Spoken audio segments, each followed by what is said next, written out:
Oh, what's up, YouTube? It's your boy ChasmRift here, and today we ourselves another episode of Pokemon Sword and Shield Battle Stadium Doubles. It is early in the morning. I am a little sick, I think, but we're gonna press through. So if you didn't check out the last episode, I recommend it. It's pretty short, but you'll see why it's short. And yeah. So today's question of the day is gonna be: should rental teams be allowed in comp? And what I mean by comp is competitive. Want to get a dialogue started on this one, like the last video. This one stemmed from a tweet I saw a couple days ago, and this one's by Apollo Chua. He said that he doesn't get why people are team building. He won 6 regionals, and he made teams all from Japanese, players. And it just comes down to how you play. That's how he said it. And when I say by competitive, I don't mean I mean that in the literal sense, as an official competitive tournament. I don't mean Battle Stadium. I don't mean playing Showdown. I don't mean playing an exhibition match between you and your friends, or you playing randoms online in some capacity. I legitimately mean people who go to tournaments like Pokemon Regionals, the International Championships, Worlds, all that. Should they allow rental teams to be used? Now, we'll hop right into this game. Now, personally, on one hand, I want to say the trainer in me is like, it doesn't matter which Pokemon they use, because at the end of the day, what matters the most is how well they play with them. On the other hand, I do know I get mad when I lose something that is so offhanded. Like, let's say I'm playing on Showdown with trying out a new team. I lose something that's so offhanded that I know deep down the opponent wouldn't even build that team IRL. When it comes down to that, it does make me mad. Of course, I have no issues with rentals. I think they were cool when they first introduced them in Gen 7, because it allows you to try out new things and whatnot without you actually having to build something. Or you can share data with your friends, and instead of having them just evaluate your team and watch a Showdown replay, they can actually take your team, take it for a test drive, and tell you like what's the ups and downs about it, and things of that nature. So I think, part of me, I think I'll just go along with the lines of saying like, yeah, it doesn't matter what they use. It's just that, like, it's be really frustrating if you lost to somebody because those are regional in, like, I don't know, Brazil or the Philippines, and someone won that regional with a really all-handed team that no one in the States obviously prepared for, and that person brought it and won. Okay, so this opponent's pretty much looks like it's a Trick Room team. You got the Gastrodon, you got Rotom, you got Duraludon, and you got Galarian Weezing. I think I'm gonna leave Torkoal in the back, because Galarian Weezing is scary. So I might actually... I'm predicting Galarian Weezing Mimikyu. That could be a thing. Of course, we get these weird teams in the morning. About Snorlax. We'll do Snorlax, Togekiss to start things off. Torkoal in the back, and Cofagrigus, because that's the combo that's been winning.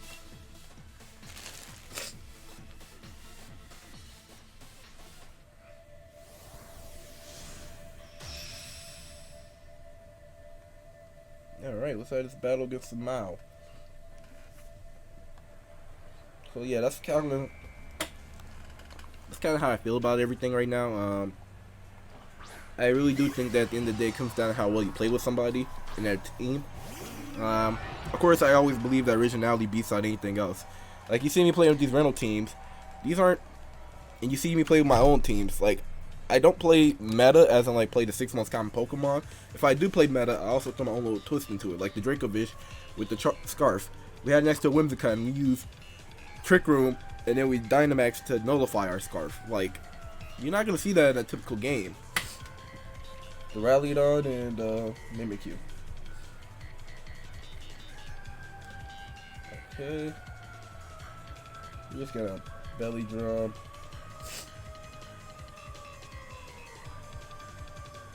So we're gonna belly drum, and we're just gonna T-Wave. I don't like this. This is a very aggressive lead on their part. I mean, I shouldn't talk. I got aggressive lead too. Ooh, they switched out. Good. I'm glad we didn't target down the Mimikyu. Ooh, this is beneficial.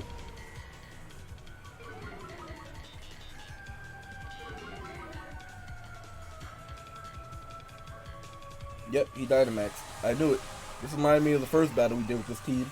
Well, not the first battle, but like the first episode. When my opponent, Dynamax, did the Raglidon.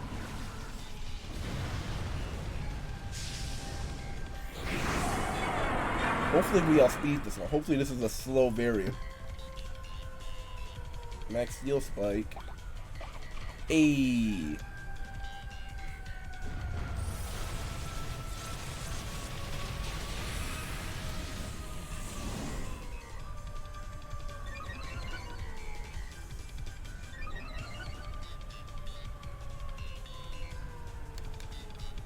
Togekiss Key Waves. And Snorlax Belly Drums. Bro, we're basically almost at full after this.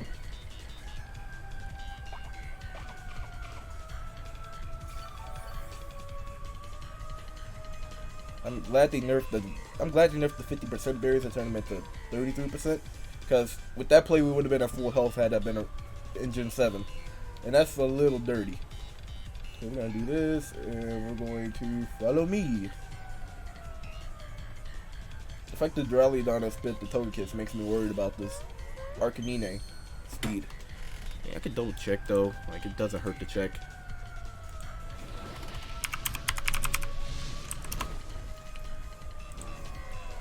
So the Arcanine outspit the Duraludon, so that's what I mean. Like, I mean Duraludon is paralyzed, but base 95 speed. Okay. I mean, they don't know what they're doing, because if they hit me, that was a smart play, getting their defense up. But if they hit me with that Willow, we get a facade.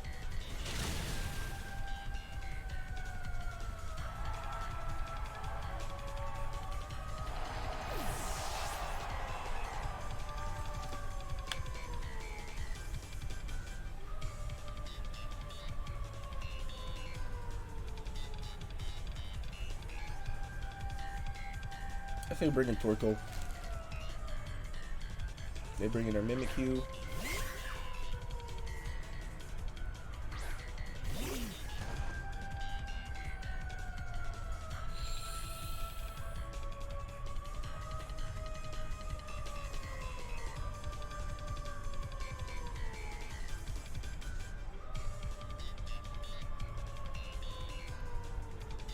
I say we Dynamax. Dynamax, we hit Mimikyu, and we go for Dynamax, we hit Mimikyu. I don't want to go for Eruption because I don't like that Eruption is based on our health.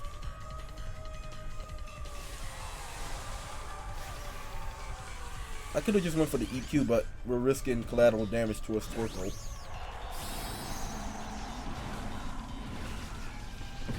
Okay, so this is the play. We're just going to try to target down the Mimikyu. I know this Max Quake is basically going to be a wasted turn. But that's fine. Look at that! Nice and powerful.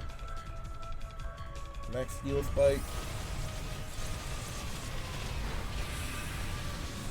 And that's the last turn their Duraludon is out, as we're just hitting our first turn with our Torkoal. Max Quake. That's also the reason I didn't want targeted Duraludon. I know it's bulky. We saw it with the +2 how much it took that Earthquake.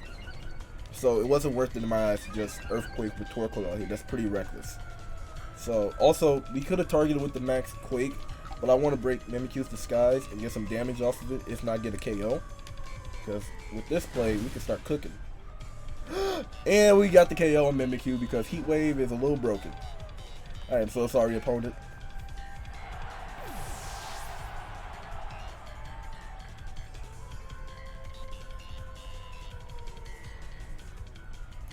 Oh my god, they got a Gastro.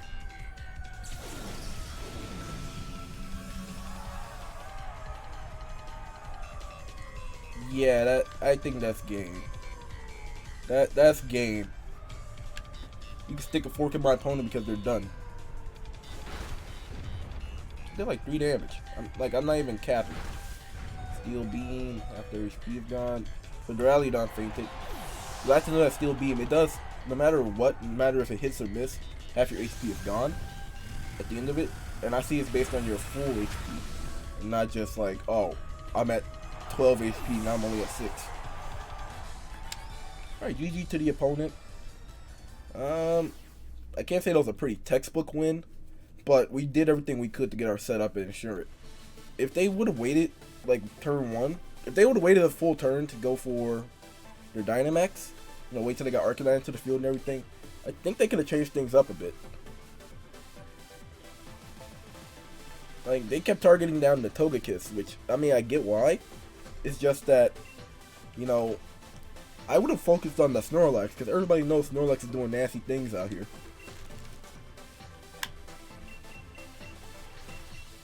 Listen to the Max Ready Battle music. I like it. Alright, so we're cooking.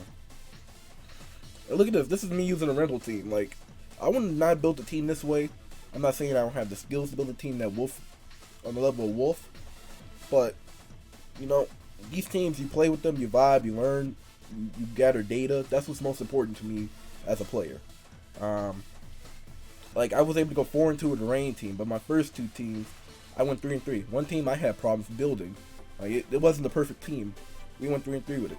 I battled with a rental team that I did not like at all. We went 3-3. Granted, you could say there was a little luck there, but we went 3-3.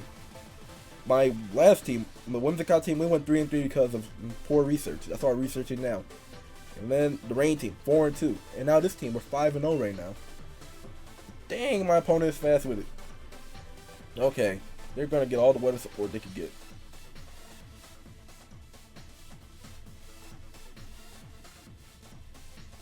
You know, when I look at this,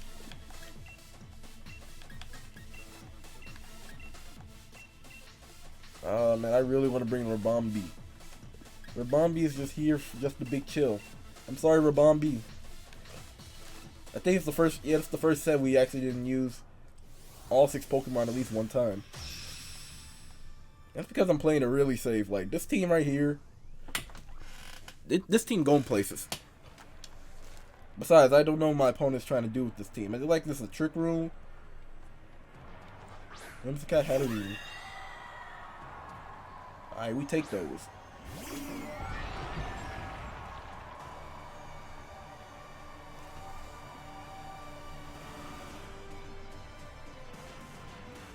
Alright.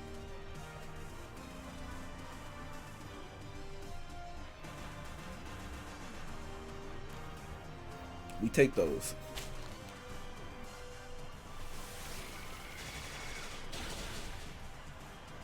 Look at Sash, but either it's not Prankster or it didn't go for a setup move. Mystical Fire. Mystical Fire?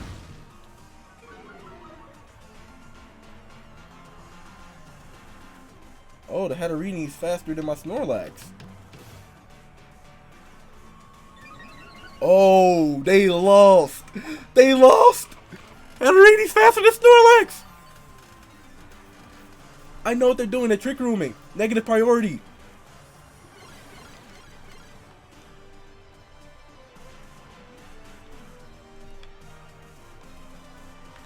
Oh my god.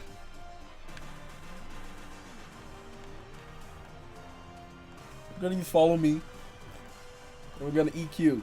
They lost! Bruh, that's game! Hatterene's faster! The Hatterene's the one Pokemon I was fearing the most. Like, Ferrothorn is scary. We got Torkoal to handle Ferrothorn. But Light Screen!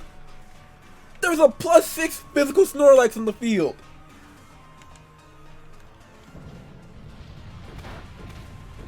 Your team's about to get deleted.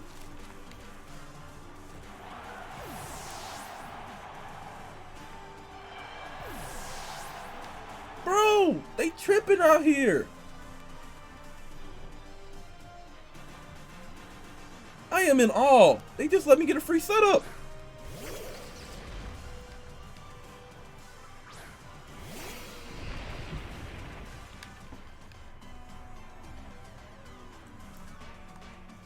Oh my, oh man. Oh man, they letting me get free setups. I don't know if this is gonna KO the Pharaoh, but Gyro Ball. And we got the Berry. Wolf, why did you build such a powerful team? Like, why? Why you gotta make everyone in the meta suffer?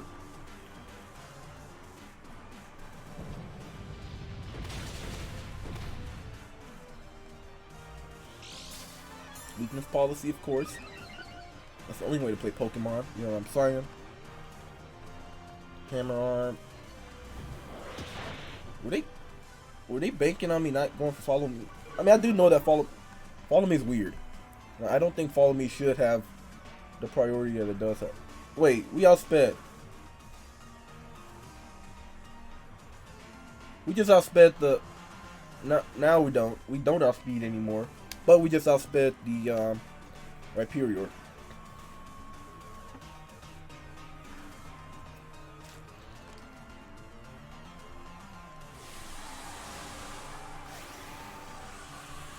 Ooh, you know what? This is good.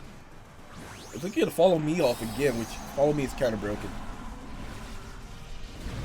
It's really broken with a really bulky Pokemon. I think I get what they did. So I ran into the issue where someone followed me twice in a row. I don't know if like the odds of Follow Me. Nope, it's guaranteed. It seems like that's 3 in a row. Follow Me is broken when you can use it on a very bulky Pokemon like this. Okay, this is my KO, the Snorlax. So this game is far from over. Max Knuckle. Yep, this game is far from over.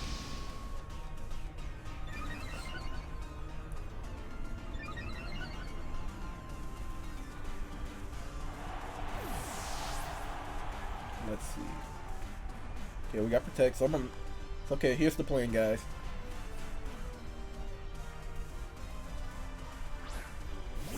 Cofagrigus and Torkoal.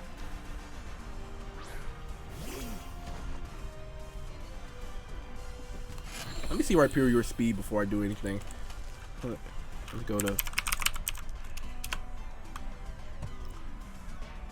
Come on, come on. Resources. Okay. We'll put Torkoal over here. And we'll put Rhyperior. 54-36. So we had. Oh, wait, -1. 50%. Nope. I'm not gonna risk it. Max Guard, we're gonna play Fundamental.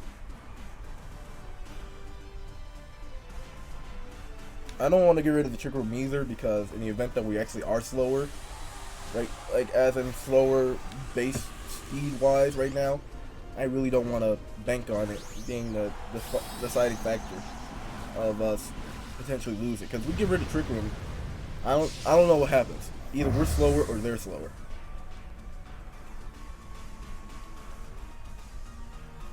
Max Guard. Weak Seed, that's fine. Question is, did he double down? Perfect. Oh my god. Come on, Willow! Yes! This is game. We just won.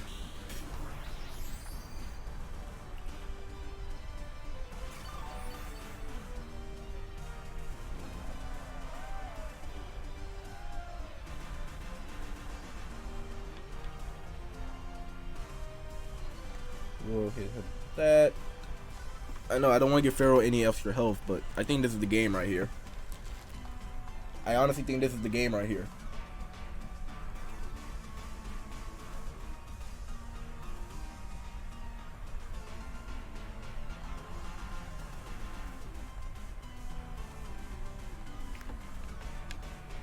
Okay, Cofagrigus Shadow Ball. I did like. It did like 3 damage. He is faster, so we were still slower. That does a lot. Torkoal, you beautiful, beautiful thing. Even though this Pokemon's burned, that is a lot of damage that you just took. Good thing we didn't go for Max Flare.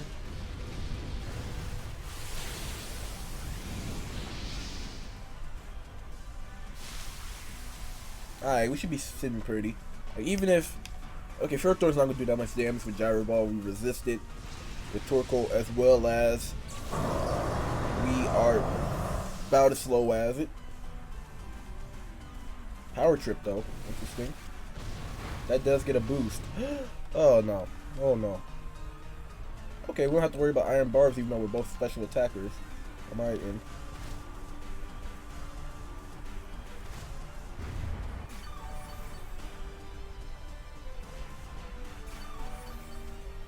I played that safe. Like, I didn't want to risk it. I was going to do the math in my head, see if Torkoal would be slower after the Hammer Arm.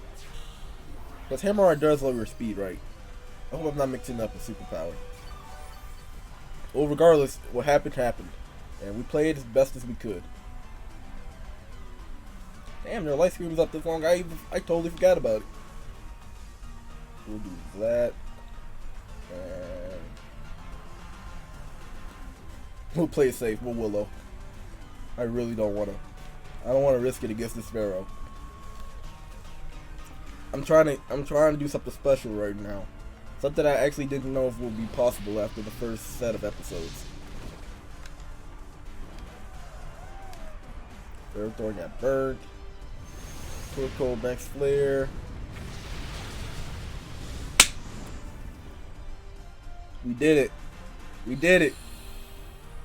The first time in this Battle Stadium series, we actually went 6-0 with the team.